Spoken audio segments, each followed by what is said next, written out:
Então, pessoal, todos bem? Sejam todos novamente bem-vindos, bem-vindos ao YouTube, bem-vindos ao meu canal. Eu sou o professor Birajara Casado. Você está na maior sala de aula que prepara para os concursos da advocacia pública. Seja muito bem-vindo, seja muito bem-vinda.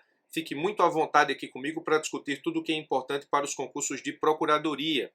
Bom, hoje nós vamos discutir uma importante decisão do Supremo Tribunal Federal em improbidade, já levando em consideração a nova lei de improbidade, a Lei 14.230.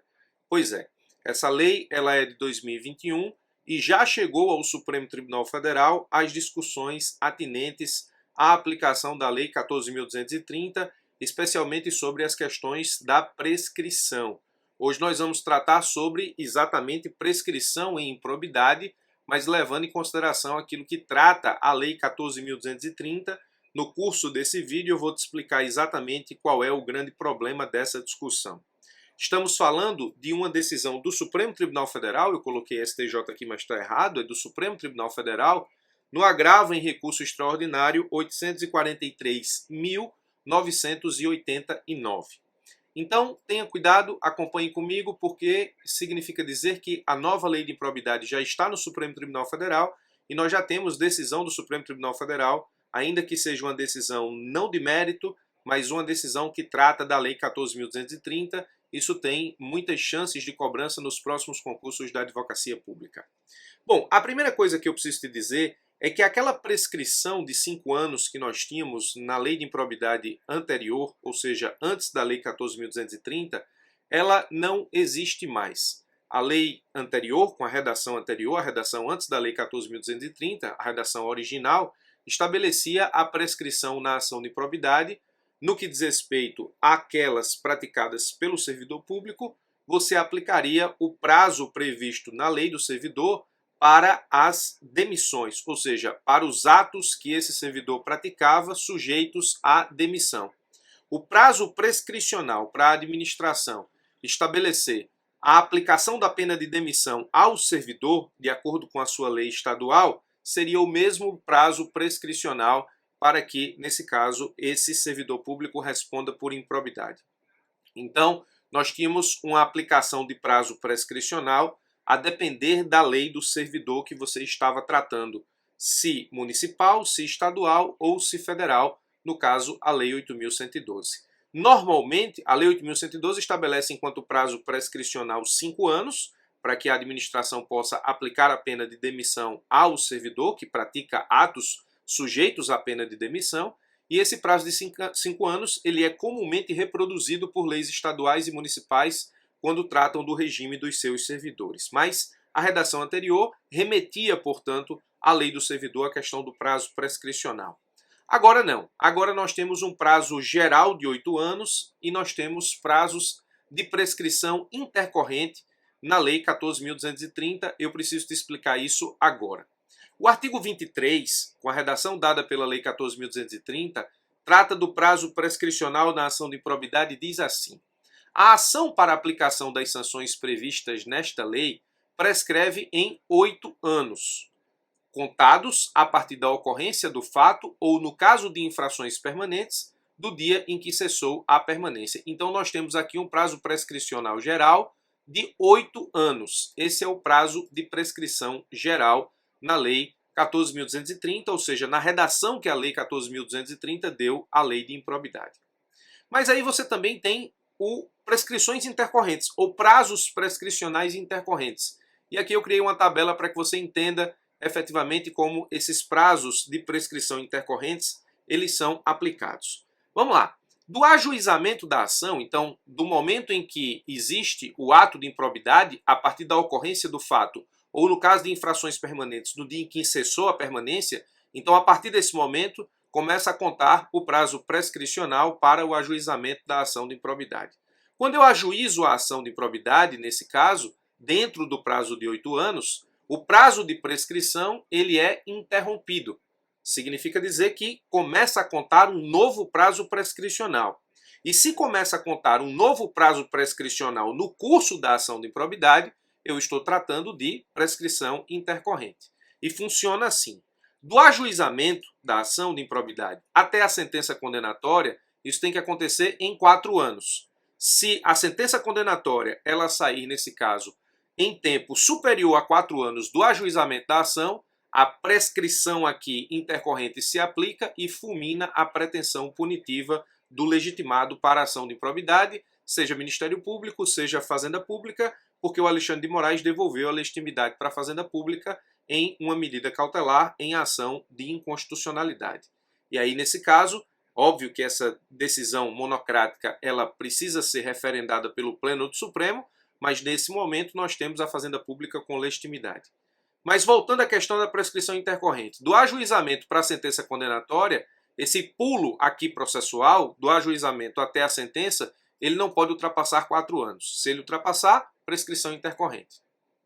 Da sentença condenatória até o acórdão do TJ ou TRF condenatório, você também só tem limite temporal de 4 anos. Se houver mais de 4 anos entre a sentença condenatória e o acórdão do TJ ou TRF que confirma a sentença condenatória ou que reforma uma sentença que não é condenatória, temos 4 anos. Se esse tempo for extrapolado, nós temos a aplicação da prescrição intercorrente também no pulo da sentença para o acórdão de segundo grau.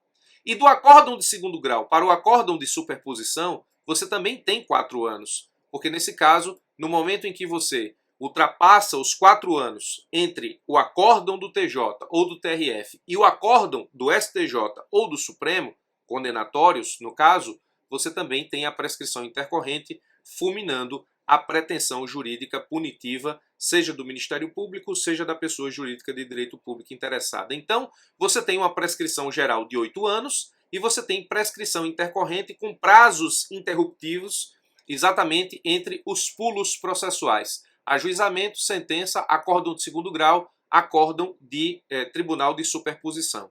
Entre um e outro, se você tiver mais de 4 anos, mais de 4 anos de lapso temporal, você teria aí a prescrição intercorrente nesses marcos interruptivos. Isso está na inteligência do parágrafo 4º do artigo 23 da Lei de Improbidade, com a redação que foi dada pela Lei 14.230, que diz assim: o prazo da prescrição referido no caput deste artigo interrompe-se o prazo do caput, 8 anos. Nós vimos, caput do 23, 8 anos. Esse prazo se interrompe pelo ajuizamento da ação de improbidade administrativa, pela publicação da sentença, pela publicação do acórdão do TJ ou TRF que confirma a sentença condenatória ou que reforma a sentença de improcedência, ou seja, acórdão de segundo grau condenatório, a sentença também condenatória, pela publicação de decisão ou acórdão de STJ que confirma acórdão condenatório ou reforma acórdão de improcedência, pela publicação da decisão ou acórdão do Supremo Tribunal Federal que confirma acórdão condenatório ou reforma acórdão de improcedência. O parágrafo 5º diz: interrompida a prescrição, nesses marcos interruptivos que nós acabamos de ver, o prazo recomeça a correr do dia da interrupção pela metade do prazo previsto no caput, ou seja, justamente por 4 anos. Então, nesses saltos processuais, ajuizamento, sentença condenatória, acórdão condenatório de segundo grau e acórdão condenatório de instância de superposição, nós temos 4 anos sendo contabilizados de um pulo para o outro, de um salto para o outro. Essas prescrições intercorrentes, elas, se aplicadas, fulminam a pretensão punitiva do Ministério Público ou da pessoa jurídica de direito público interessada por meio da sua fazenda pública. Você tem, portanto, uma prescrição geral e uma prescrição intercorrente, a inteligência do artigo 23 caput e dos seus parágrafos 4º e 5º. Espero que você tenha entendido nessa tabela. Inclusive eu fiz de baixo para cima, ou seja, ajuizamento, sentença, acórdão TJ, TRF, acórdão STJ e STF, ou STF, para que você entenda melhor, embora nesse caso nós tenhamos aqui a disposição do artigo 23, parágrafo 4º, dizendo isso com outras palavras, né? Mas o quadro permite com que você entenda melhor a questão da prescrição intercorrente e dos marcos interruptivos para o início da contagem dessa prescrição intercorrente, que tem prazo de 4 anos, ou seja, 8 anos pela metade, que é o prazo da prescrição geral pela metade nos termos da inteligência do parágrafo 5º do artigo 23. Muito bem, tudo isso para te explicar até agora como funciona a questão da prescrição na Lei 14.230, ou seja, a prescrição com a redação dada pela Lei 14.230, que praticamente trata de uma reforma na Lei de Improbidade. Qual é o problema? O problema é o seguinte, ó. Os processos que chegam ao STJ, que discutem efetivamente a improbidade, os processos que chegam ao STJ, cuja improbidade é questionada com base na lei com a redação original, ou com a redação pelo menos anterior à Lei 14.230, ou seja, atos de improbidade que foram praticados sob a égide da Lei 8.429, com a prescrição de 5 anos, esses processos, quando chegam ao STJ, ou mesmo antes de chegar ao STJ, os acusados nesses processos, eles peticionam dizendo o seguinte, eu quero que seja aplicada a prescrição da Lei 14.230, ora, se eu estou no curso do processo, eu quero que seja aplicada a prescrição intercorrente, que não existia na lei anterior, a prescrição intercorrente da Lei 14.230 ao meu processo em curso. Então, o problema é esse, esses prazos prescricionais intercorrentes, com esses marcos interruptivos, eles se aplicam às ações em curso, ou seja, quando o ato de improbidade praticado ele foi sob a égide da Lei 8429/92, quando não existia prescrição intercorrente, eu posso aplicar a prescrição intercorrente aos processos em curso no momento em que esses processos foram ajuizados e no momento em que esses processos foram impulsionados, não havia a aplicação da Lei 14.230 porque ela não existia. Eu posso aplicar de forma retroativa a Lei 14.230 aos processos em curso para aplicar a prescrição intercorrente? Essa é a pergunta, ou esse é o questionamento que os acusados em improbidade, com base na Lei 8429, levam para os juízos. E eles não fazem isso sem fundamento. O fundamento, ou a tentativa de aplicar a Lei 14.230 com a sua nova redação para os processos em curso, ou seja, os processos que iniciaram sob a égide da Lei 8429, sem a reforma da Lei 14.230, eles não fazem esse tipo de pedido no processo, os acusados, sem fundamento. O artigo 1º, parágrafo 4º da lei, que foi incluído pela Lei 14.230, na Lei de Improbidade, diz o seguinte: aplicam-se ao sistema da improbidade disciplinado nesta lei os princípios constitucionais do direito administrativo sancionador. Esse dispositivo, se você não está acostumado efetivamente a entender o que é princípio constitucional do direito administrativo sancionador, você vai ter alguma dificuldade para fazer uma interpretação literal desse dispositivo. Mas aqui eu vou te ajudar. Presta atenção e agora você vai entender a razão da existência desse parágrafo 4º, artigo 1º, incluído o que foi pela Lei 14.230. O STJ ele tem uma jurisprudência de 2018 que diz assim, o princípio da retroatividade da lei penal mais benéfica, esculpido na Constituição Federal, alcança a lei que disciplina o direito administrativo sancionador, ou alcançam as leis que disciplinam o direito administrativo sancionador. Então, nós temos praticamente o seguinte, que o princípio da retroação da lei mais benéfica, ele se aplica às leis que disciplinam o direito administrativo sancionador. E aqui virou uma questão de lógica. Se a aplicação da lei mais benéfica, ela se aplica ao direito administrativo sancionador, então eu posso entender que a aplicação da lei mais benéfica se aplica ao sistema de improbidade, porque o sistema de improbidade se aplica a ele os princípios constitucionais do direito administrativo sancionador. Em outras palavras, o STJ disse que é princípio constitucional do direito administrativo sancionador a aplicação da lei mais benéfica de forma retroativa. Se isso é princípio do direito administrativo sancionador, então eu posso aplicar a lei mais benéfica de forma retroativa ao sistema da improbidade. Então, com essa jurisprudência do STJ 2018, você consegue entender o real alcance velado daquilo que está escrito no parágrafo 4º do artigo 1º da Lei de Improbidade, incluído o que foi pela Lei 14.230, ou seja, a reforma da improbidade. Então você entendeu por que é que os acusados eles pedem para aplicar nos processos em curso sob a égide da Lei 8429 sem a Lei 14.230, você agora entende por que eles pedem para aplicar a prescrição intercorrente da Lei 14.230. Bom, nós não temos ainda uma definição jurisprudencial sobre a aplicação, a retroação benigna ou benéfica da Lei 14.230 aos processos em curso. A doutrina, ela diz que existe essa possibilidade. existe a possibilidade de aplicação retroativa das normas mais benéficas oriundas da reforma promovida pela Lei 14.230 na LIA, justamente porque o princípio da retroatividade da lei mais benéfica, expressamente indicado no direito penal, ele se aplica no âmbito do direito administrativo sancionador, e o direito administrativo sancionador e os seus princípios constitucionais se aplicam ao sistema de improbidade nos termos do parágrafo 4º do artigo 1º da Lei de Improbidade. Esse parágrafo 4º do artigo 1º foi incluído, ou seja, ele é novo, incluído pela Lei 14.230. Muito bem, nós não temos nada de concreto ainda em termos de decisão jurisprudencial. O que é que nós temos de concreto de fato? Bom, em março agora de 2022, no momento em que eu gravo esse vídeo, nós estamos em abril de 2022, o Supremo Tribunal Federal, no agravo em recurso extraordinário 843.989, o Alexandre de Moraes, ele reconheceu a repercussão geral da discussão. Que discussão? A aplicação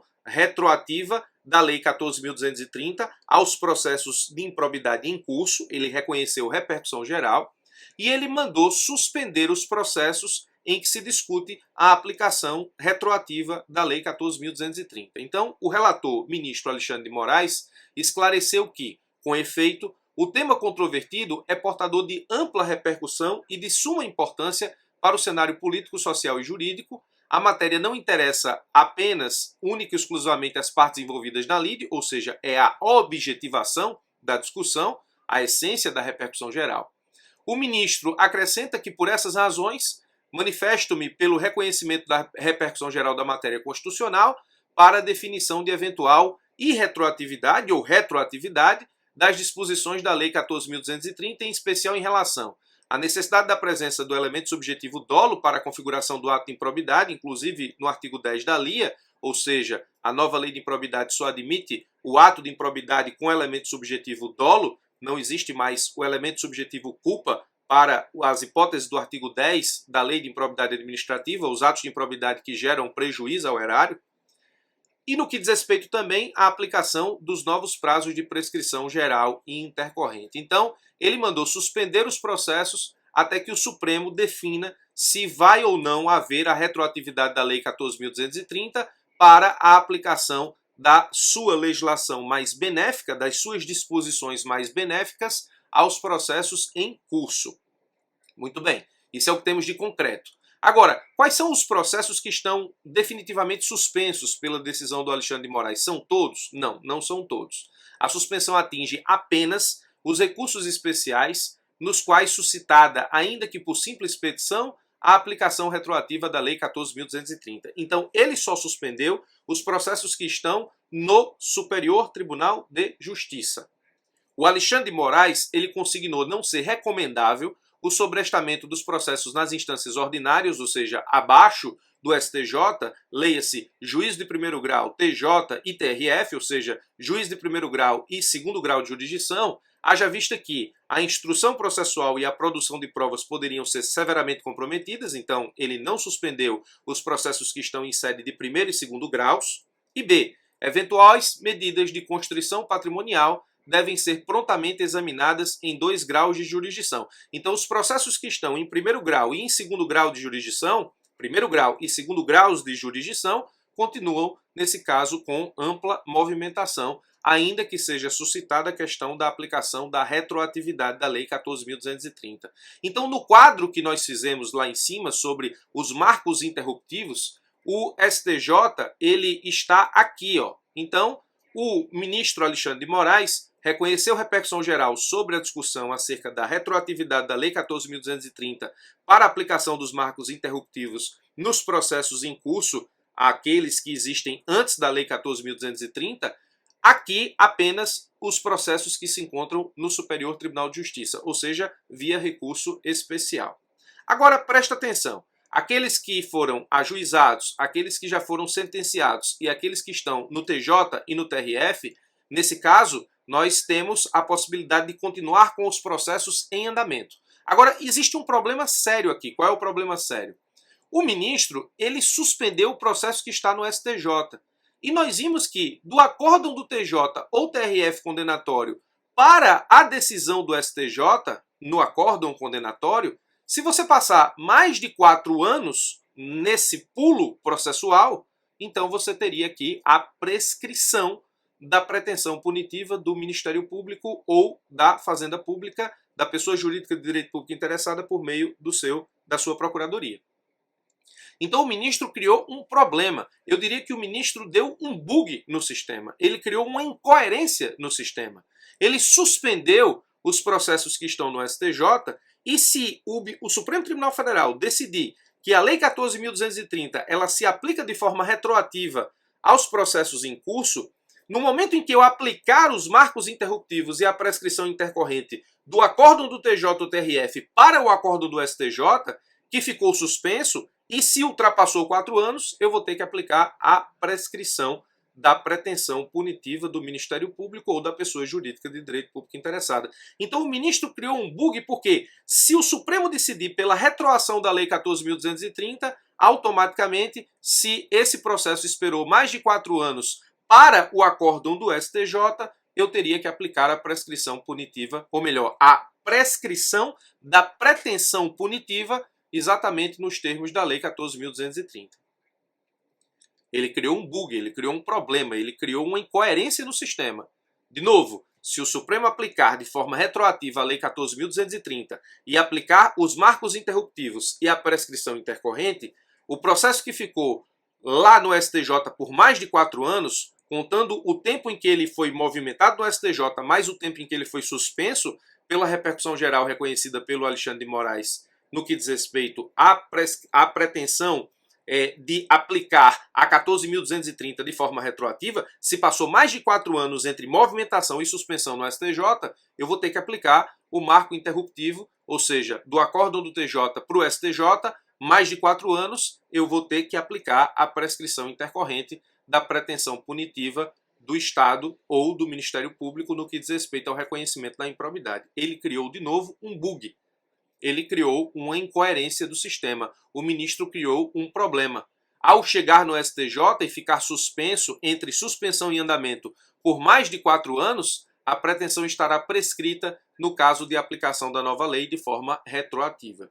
Pensando nisso, o Ministério Público Federal ele embargou de declaração no agravo no recurso extraordinário que nós estamos estudando, justamente para que o ministro determine a suspensão da prescrição, porque isso resolve o problema. Se o ministro disser assim, beleza, eu vou suspender os processos e se eu aplicar a Lei 14.230 de forma retroativa, se o Supremo aplicar a Lei 14.230 de forma retroativa, então a prescrição intercorrente, que seria aplicada, se encontra efetivamente suspensa também, porque o ministro disse, se o Ministério Público ou se a Fazenda Pública não podem exercer a pretensão punitiva porque o processo está suspenso, não há que se falar em contagem do prazo prescricional.